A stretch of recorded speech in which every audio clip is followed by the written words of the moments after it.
Right, Graham, we started, you idiot. Hello and welcome to the ShankerZ podcast. Oh, brilliant. I'm wearing a tiara.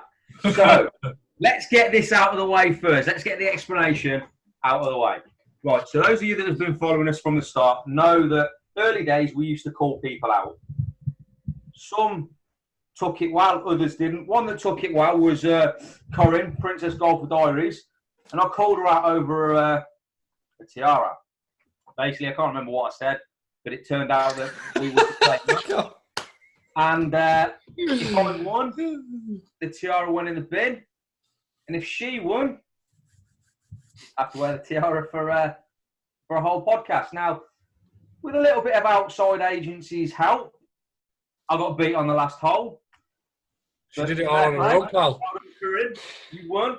And true to my word, I will wear this tiara for the whole podcast. He's so happy about it, doesn't Honestly, I laughed that much. I got more than one chin there. So, that's that out of the way. Let's crack on with the podcast, boys. What we're talking about tonight. ShankerZ caps are now on sale on YouTube. Link down below. They're not on YouTube, they're on eBay. Well, I mean, they are on YouTube. The fact they're on wear YouTube, them all the time, but they're not for sale. But the link will be down below for the. I can't even get my words. All that of the ShankerZ caps. One of them. Several different logo colour options. Mm-hmm.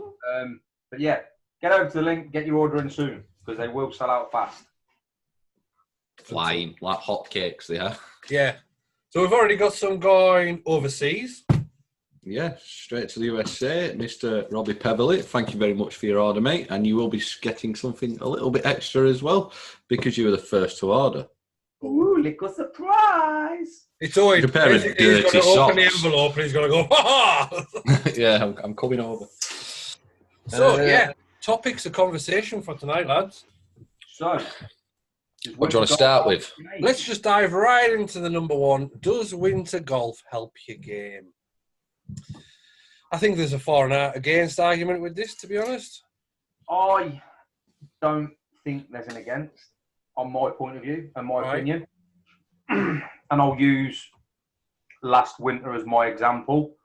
I played golf pretty much constantly throughout the winter. The course was open most of it, to be fair.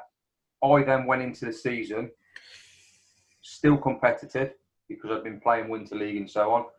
And I hit the ground running. Therefore, for me, helped me with, I won 5, maybe 6 competitions last year, one of which a major. And obviously, I went from 13 down to 8 early doors in the season as well. Didn't win one against Corinne, though, did you? That's besides the point. Let's leave that out of it. We can't really leave it out of it. It's on your head, pal. No, yeah. But yeah, I think winter golf is definitely a plus. I personally don't see there's any bad points for it other than it's bloody cold. See go on. I don't think it helps my golf at all. From what I can remember, the standard of golf I can remember playing during the summertime is nowhere near, like, it's so much better than what I'm playing now. Yeah, I didn't say... You didn't say much there, you coughed twice. No. I didn't say I played well through the winter, but what it does is because you're playing, it keeps that muscle memory going. Yeah, I get that, but is it not just worth going to the range? Because for me, I found myself getting a bit disheartened playing, and you two have seen it yourselves from me. Yeah. But I don't know why, if it's because the ground's a lot softer and I seem to fat a lot more in my shots. Yeah. Obviously, it's more technical ability because you two can kind of, the ground softer, so you can play that different shot to make sure you don't fat the ball as much. Yeah, but I think... For me, it has disheartened me a little bit, and I am really, really looking forward to summer. Yeah, I get that, but I think, again, it's a learning curve for you, isn't it? Like you say, me and Lee have got that experience where off soft turf, we can still flip the ball off the top. Yeah. If you don't play winter golf, if you don't play in those conditions, you're never going to learn that. Does that make sense? True. Very true, yeah. Yeah, I mean, Very that true. That is a very, very valid point. I mean, for me, I try not to play as much golf on the golf course because at my place, we've got mats. Yeah. See, I think I could play with mats because I'm not hitting it off the soft ground then. For me, I mean, what was it? The last Can I Beat part, I started on hole 16 at the golf course. And I've hit one down the middle of the fairway, but because I don't carry my mat with us, I've had to chuck it in the rough. So I either have to go right or left. I'm not getting an advantage by putting it down the middle. So I will work hard on swing technique, ability, and things like that. So at the minute, mine is trying to get a new feeling in there, and then also trying to have skill level ability, which I can then take to the course when the better months come. However, the only time I do play on a golf course, when I do play on a golf course in winter, I seem to feel like it affects my putting more than anything else. Because obviously the grass is longer. You can't read them right. So if you get the gist of your greens at your golf course in the winter, come summer when all that prep's been done by the greenkeepers, it's gone. All that time you've had putting and things like that, it's two different things. That's my against. My for winter golf is it's the perfect opportunity to grind something into your swing and to, or even to grind something out of your swing. It's a perfect opportunity for you to get to the driving range and nail your practice. So when it comes to the season, like Graham said before, you've hit the ball rolling. You're on there, you're on fire. And for me, I have skill tests so that regardless of where I am, whether it be on a driving range or on a golf course, I've got them to fall back on as well should I need them. So I get that's my point of view, but I'll be very interested in everybody else's point of view. So what do you do in the winter? Do you go to the driving range? Do you go to your golf course? Do you not bother? Comment down below and let us know what your playing routine is in the winter. Yeah, I think everyone will have their own opinion on that, won't they? But that's the great. I think you'll find the better golfers will have like the similar opinions to you two, but like the higher handicappers, like 15 above, will struggle a little bit more with for the stuff that I've said, like fatting the ball a lot more because the ground's softer and this, that, and the other. But yeah, I wouldn't completely stop playing golf through winter. I think that's like a big mistake. Because then you're starting afresh again the year after, aren't you? You've got it's weeks and weeks to get back into your swing and stuff. So yeah. So yeah, I mean, I think that's a good thing about it being an open discussion. Is everybody has an opinion, and everybody's will be different. Of course, you will. Like for example, us three, we don't always agree, and we haven't agreed tonight. Owen said one thing, I've said one thing, Graham said another thing. That's the way it goes. Absolutely. So yeah, winter golf. I think it's hit and miss, isn't it? We do it because realistically, you've got to keep your swing going somehow. See, I think it's annoyed us a little bit more because we've turned up to some days and some brilliant courses wanting to record content, and the weather's been so bad, and we haven't been able to get the content out that we wanted to. So that is a bit disheartening and a bit frustrating at times. I think it comes down to the course you're playing as well. So like Lee says, he has to play off mats. That's awful. Yeah. I understand the reasoning behind playing on mats. Yeah, so do I. Fairways. But then you've got other courses like mine and a lot of others around the Midlands. You don't have to play on mats, generally because they've got decent drainage. It does cause a lot of damage. Like, I played a few holes at my home course, Breakneck, the other day, and on the fourth hole, I think it is, that fairway is just cut up to shit because you're meant to use mats, and you can tell people haven't. And because they're going through the ground, they're leaving that big divots, and it's messed the whole thing up. Like I said, I understand the reason behind them. And if of course. If you've got to use mats, respect it. And play off mats, don't be arsed. But like I say, a lot of the courses around the Midlands, you don't have to use mats because it's decent soil around it. It's not too bad. So obviously, I think if you're not playing off mats, you've got more of an advantage when it comes to winter golf, if that makes sense. Going into the season. That's more example. I mean, for example, the mats are like, what, an inch thick? Yeah. And they're not even... Yeah. I'm going to say my pal plays at a course that has to use mats. And they're shocking. They're awful. It's like the big, long, round pieces of grass, isn't it? They're just no good. Not ideal. So, yeah, I mean, we are very fortunate in the fact that we do get away and we do actually play other golf courses in the winter. Obviously, massive thanks to Finch too for allowing us to do that. And we were away on Sunday, and it was winter, and it was boggy, and it was just hard in the second half when the rain came and what have you not. And Sunday was tough. Let's build it up. Look, there was no two ways about it. A night on the Bear, 3 hours sleep and a 2-hour drive didn't help, but it was a tough slog Sunday. It was. Although, Lee, it was a tough spot, but you plodded through it very well, didn't you? We've got a winner.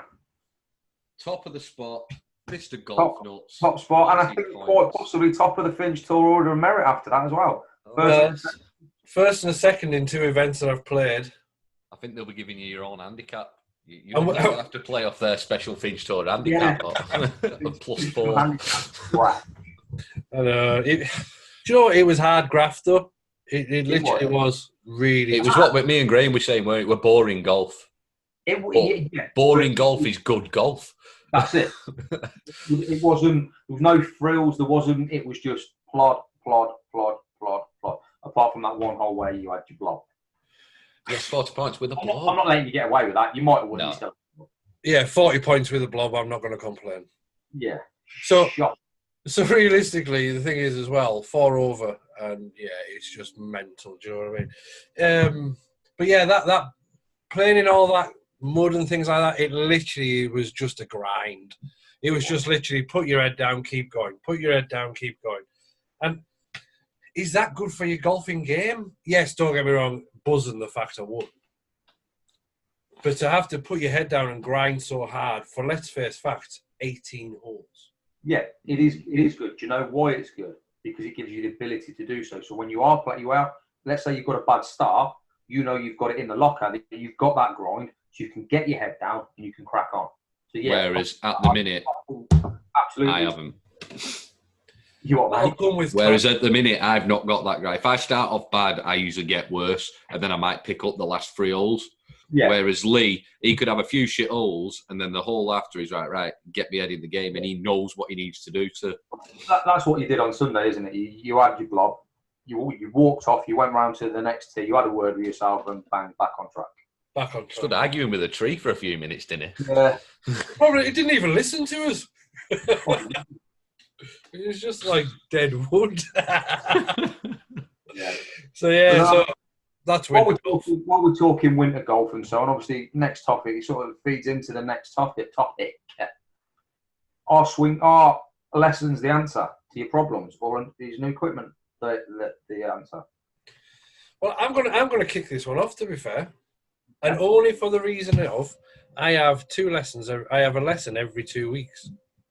Now, in them lessons, there's something different. So, for example, the last lesson I had is all about swing playing and trying to get my swing back on plane because I've got a little bit of an issue.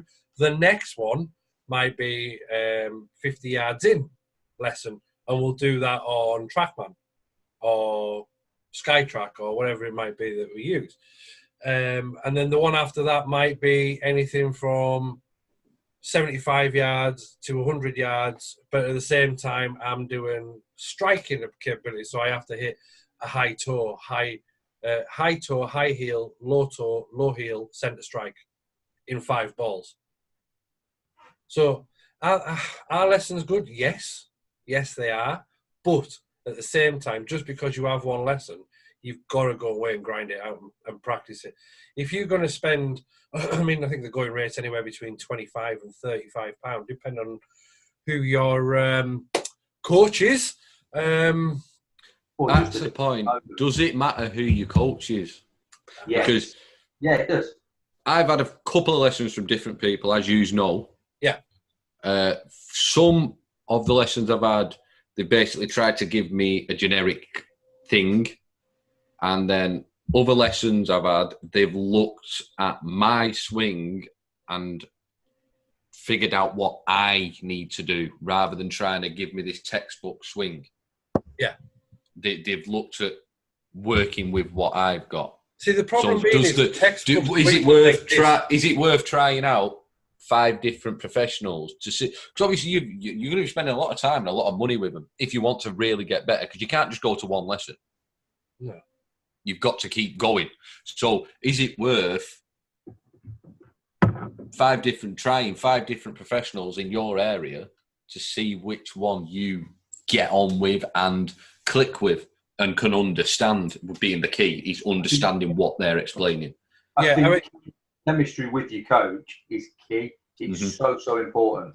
I'm lucky that my coach is a very, very good friend. I grew up with him. We've known each other since we were probably 16, 17.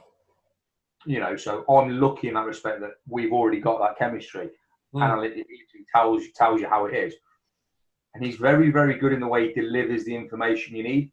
So if you're a complicated individual and you want to know to the nth degree, he can give it you that. If you're like me, dumb as a badger's arse, and you just want it in basics, he can give it you that way as well. He's very, very good at that. But chemistry is key. It's really important. You could have the best coach on paper in the world. If you don't get on with them, it's not going to sink in. You're not going to have the will to go and practice. So it's just like, what's the point? So yeah, absolutely. I nearly said something then, but I won't bother. But yeah. Go on, say it. No. Were you going to have a little attack there? Yes. Do I know this person? Yeah. Oh, doesn't matter. Move on. Right. So for me, I have quite a good bond with my coach, and like Graham said before, I'm kind of one of these things where I like the technical side of things. So I have to, at the same time though, I have to have a feel. So when I'm practicing something, if I can't feel it, I can't. Yeah, you just drop something there. Yeah. It's like your ass. So when I have to feel something, and if I can't feel it, I can't replicate it. Where he's quite good because he'll go, right, well, what you need to feel is, for argument's sake, he'll say, you need to feel like this left arm is tucked right into your chest really tight and you can't get your hand in there. That for me is perfect. And then he'll go into, because that develops a negative swing path, which then comes from the end. And then that's what I like. I like that terminology kind of thing. But getting back to what Owen was saying, there's no such thing as a textbook swing. Everybody's swing is unique. Yeah. So yours is pretty much PGA 1990 textbook. So that's what I'm talking about. Like I've been to. This is talking a few years ago. I can remember when I first tried golf. It was showing me pictures of. I didn't even know the golfers at the time. Showing me these pictures of these golfers. You need to look like this on your backswing. You need to make this triangle here with your arms with your backswing. You need to do this and this. But then I've seen people that have had lessons elsewhere, and their swing, they've still only got half a swing, and their coach has worked with them to play straight or make shape shots with that swing they've got, rather than trying to manipulate. Like, for me, I think trying to change someone too much if they're already into it so far, it's going to mess them up worse than anything anyway. Rebuilding the swing is such a big thing, and it's a massive commitment. So like you say, having a coach that can work with what you've got to make you better, so important. Like I said, I don't think that I've had one lesson with my new coach. I don't know if that's going to work. Obviously, you need more than, for me, I think you need 2, 3, 4 lessons to, obviously, you'll have an initial feeling when you go for that first lesson.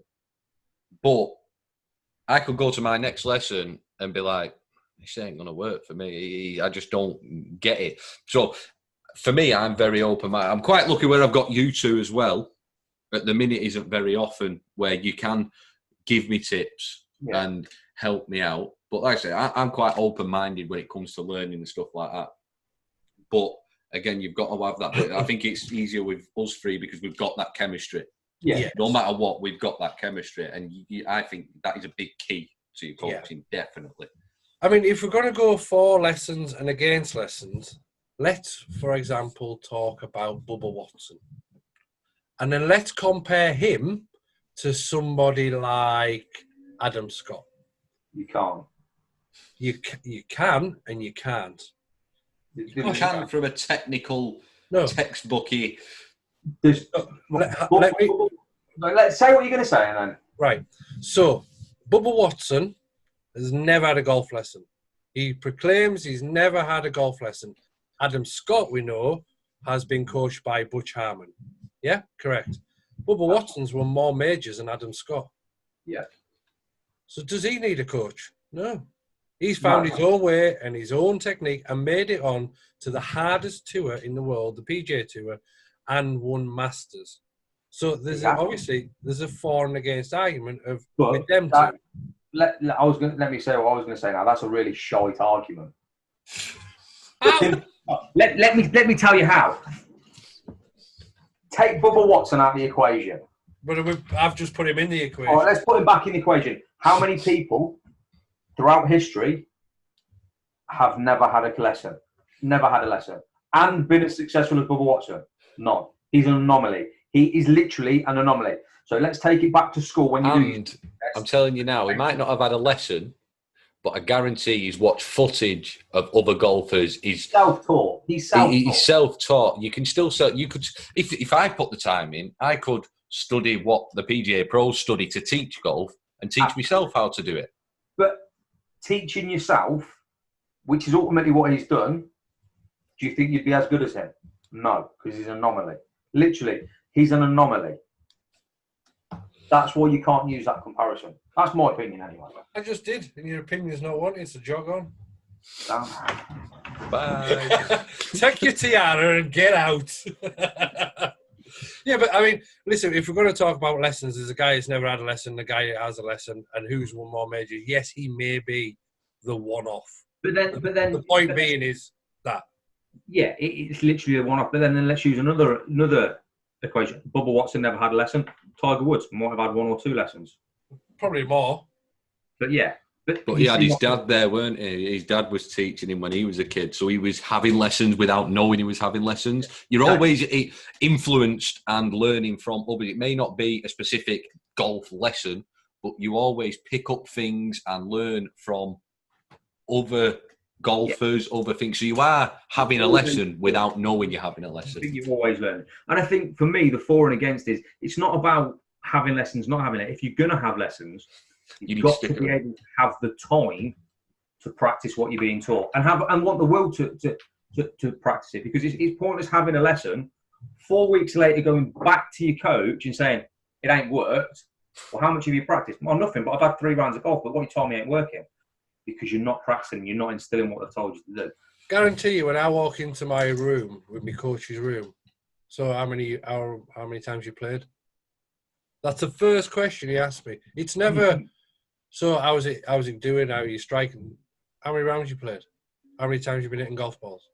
And I'm very fortunate when I go up to the range, he's there. So if I'm really struggling, he'll just come and say, right, well, do this. And then he'll say, right, but do that until the next lesson. So, yeah, I mean, I do 100% wholeheartedly agree with you on the fact that if you're going to have a lesson, you need to practice it. There's no point in spending your money and not doing it. It's just pointless. And I think as well, I don't think lessons are for I don't think beginners necessarily need lessons. I think you can have a bit of fun. I think a basic lesson of how to hold the club. Again, these different grips and different. Yeah, like you're right. But as a basic beginner, you, Lee, and myself, we could all say this is how you hold the club. We could give those fundamentals to a brand new beginner to get them swinging, to get them hitting the ball, to get them having fun. They then get to a point when that's when they need the lessons. So I don't think, in that respect, I don't think lessons are for everyone. No. And that's the thing, though, isn't it? Are they for everybody? Do you have golf lessons? Comment below. Yeah. Have you? How many coaches have you had? How many people have you tried for golf lessons? Or have you stuck to one? One for you.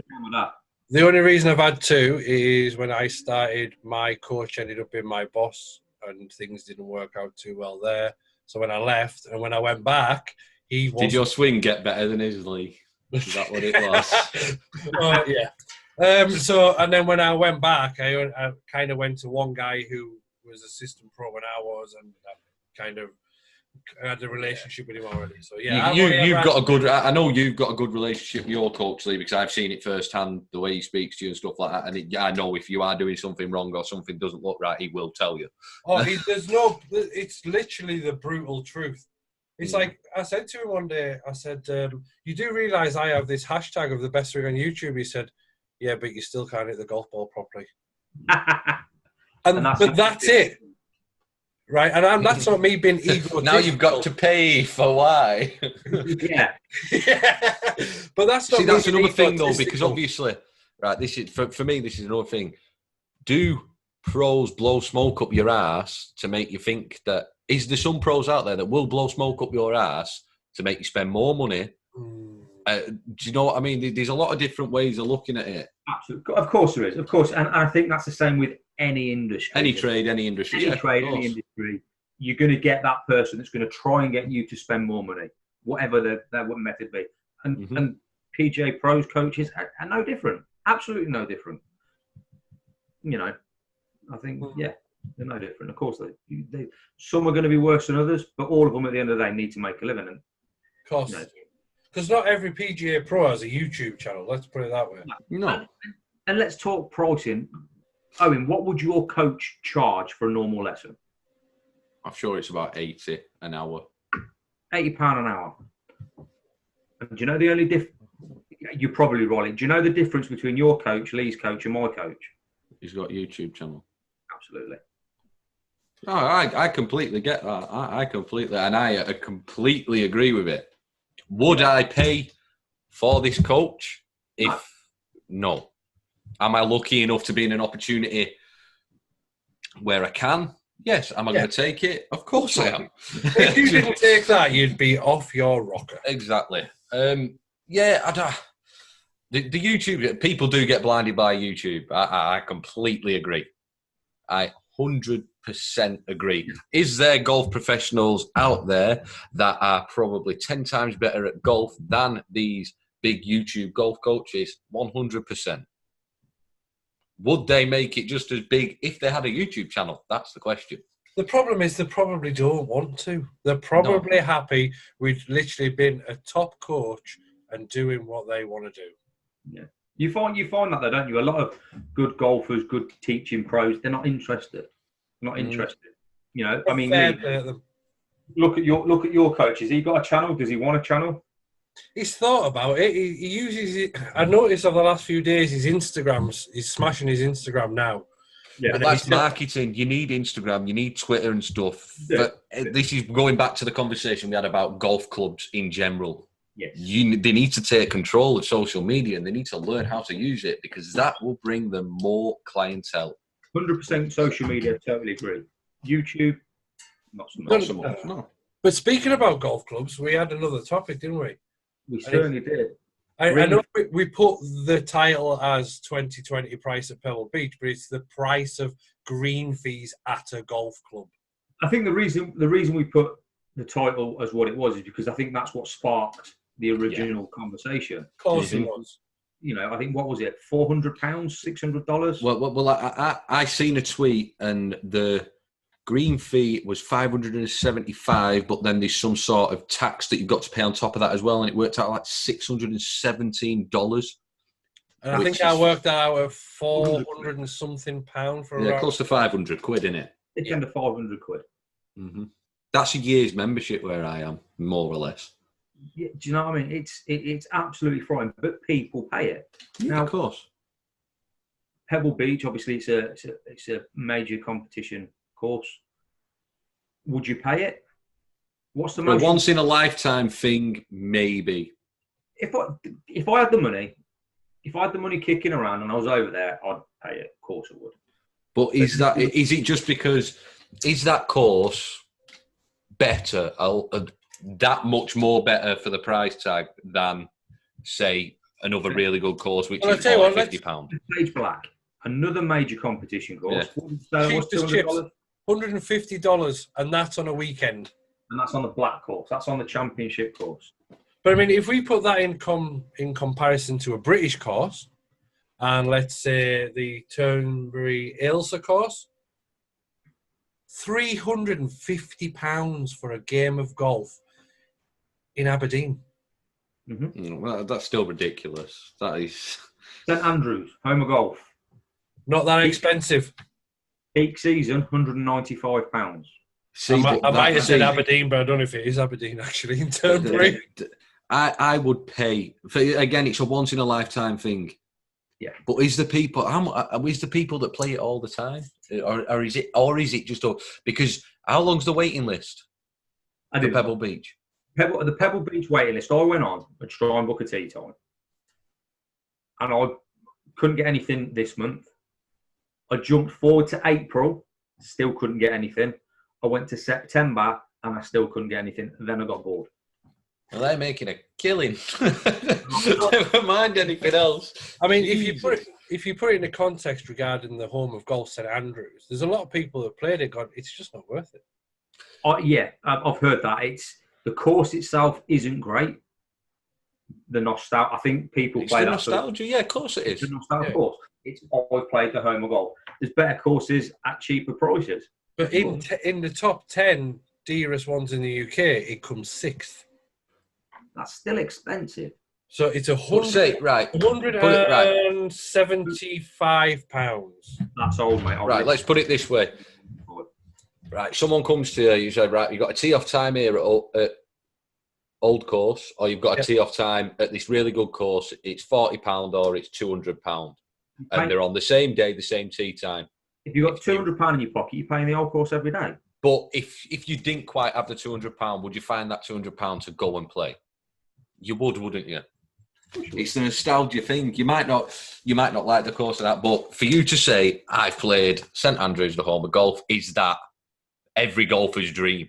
Well, the question is, how much is too much? £400 too much. 300, yeah. So I ain't playing Turnberry. Do you get a bacon butty when you get there? I don't even think you get that far. We struggle getting a Diet Coke on Sunday. Yeah, like 400.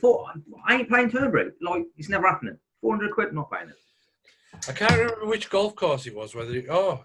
The Carnegie Club is for membership. Right, you're ready for this? The joining fee is 25 grand. It's more than a deposit for an house. Every year after that is 8.5 grand. Mate, I'll stick to break, mate. Banging, mate. Absolutely banging. 8 grand a year to play golf. But the members there are businessmen and millionaires, aren't they? Let's just put it that way. But if you were a millionaire, would you be a member at a big top club? Of course you would. It's I don't know. It's scary when you open the thingy. Of course, like it's like saying, "Oh, would you have a Bentley if you had Bentley money?" Of course you would. It's one of them things. But what's too expensive? But again, like you put a Vauxhall course and a Bentley together, you're paying that more money for that more class. And if you look at the interior of a Bentley, you're getting this, this, and this. Are you getting much more difference between, let's say, my home course and then St Andrews? Looks-wise, when you're on that course, does it still look like a golf course? Yeah. Has it got someone stood in a tree saying, your ball's over there, pal? It's not. So it's not worth the money. When it comes to golf courses, the differences are subtle, aren't they? It's how the greens are kept, how the fairways are kept, the difference between the first cut, the second cut, and the rough. It's just those subtle differences. Like, if you look at it, you can see them. Whereas if you look at your course or my course or Lee's course, they'll be there, but they won't be as nice. Yeah. Well, I'm very fortunate because my golf club is a former open qualifying course. So it's always kept in decent nick. Yeah. But again, still, if you went to that next level above, you'd still see a difference again. Yeah, true. I think it's the quality of the course. If the quality justifies the price, then fair enough. But I don't think anything justifies, in my opinion, £300 to £400 for a round of golf. It's ridiculous. I think £200, my opinion, is the limit. So, if you're still watching, comment below how much is the most you've ever paid for a round of golf. Because we reckon between anywhere over 200 quid is just far too much. I'd say so. I've got to be honest, I think I'd struggle to pay more than 150 quid because I'm tight. Yeah. For 150 quid, I want a caddy, mate. for 150 quid, I want a caddy, a buggy. I also want somebody to come around every 4 holes with refreshments. I want a bacon roll before. I want some tea afterwards. And I want to sleep there for the night. Yeah. I think we should get on to... Let's get on to Finch to Golf Mates Travel, see what he can sort out. Yeah. I've already got mine sorted. You have. You had a good deal, didn't you? I did. So, that's all the topics done. And it looks like we're running out of time on this meeting. We are. How time flies when you're having fun. Certainly does. And if you are still watching and you've just commented about how much is too much, comment if you enjoyed it. Yeah, let us know. Let us know what you thought. Let us know what you want to talk about next. Yeah. Give us some topics for the next podcast. We'll pick the best ones. Yeah. And if you're still watching and you got all the way to the end, if you inbox me before you order your cap with the word "up the ShankerZ," I'll give you a little something special. So you've got to watch all this podcast to find it out. So if you have, well done. And also, we've been ruffling a few feathers on Twitter and stuff with what the ShankerZ are bringing up in the future, and that will be coming in the future. So you'll just have to hold on for that one. Yeah. But it's going to be big. We are planning, and mum's the word. To be special. Yeah, we've had a brainstorm today. Let's just put it this way: you don't want to watch it on a phone. You're going to want it hooked up to a TV. And on that note, we'll leave you guessing. Bye. Like, subscribe, share. Yes, subscribe. Let's get to 100 subscribers. Come on, we can do it. Yeah. Woo!